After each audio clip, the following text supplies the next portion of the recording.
Okay, long useless story of fuckery ahead. A few years ago, I was promoted to a management position within the software company I work for. I was told I was handpicked for the job and, though it was a big promotion, I would not receive a pay increase until I had the team performing at minimum required performance standards. 2 years in, I had the team running the best numbers it had ever seen, far exceeding the minimum standards. Every quarter, I asked to be reviewed for a raise, and every quarter a reason was found to skip the review. Finally, I brought HR into the mix because fuck you, I'm nailing this and busting my ass over here. Miraculously, a date was set for the end of the month. Funny how that works out. Alas, a week before my review date, where I would surely be granted my rate increase, my direct supervisor, a micromanaging weasel of a man, and the CEO of the company, rewrote the minimum requirements to just barely exceed my team's current projected stats.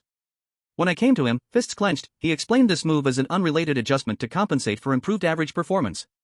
Totally legit.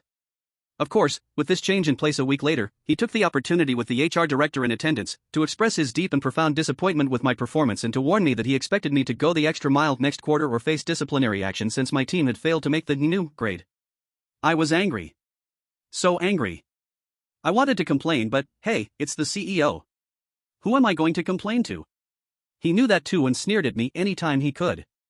That's why I worked even harder, neglected my family and personal health, and worked to drive my team to their limits. We fucking made it too.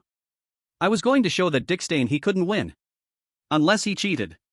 When it became apparent that he was going to be forced to eat the pile of shit he shoveled to me in the previous meeting with HR in attendance, he called me into a meeting to design a training handout for the team.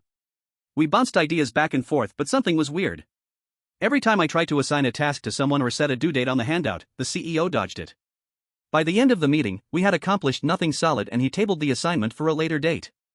Because it was tabled and I assumed we would reschedule a follow-up, I filed my notes away and moved on with other work. A month after that planning meeting, I was pulled into HR and written up for failing to issue the training handout we had tabled. The CEO was in attendance and brought his personally typed meeting notes clearly outlining that I was assigned the task that day. I had no recourse. He was lying. I said as much and was treated like a combative child. He acted insulted and incredulous. By the end, I was sent home for the day with a demotion off of the team I had built and worked so hard for. I still don't know why the CEO had it out for me. He hired in his most ass-lickingest assistant manager to replace me and told everyone he could how bad I did in that position. I'll never be chosen for something like that again because this fuck decided he didn't like me.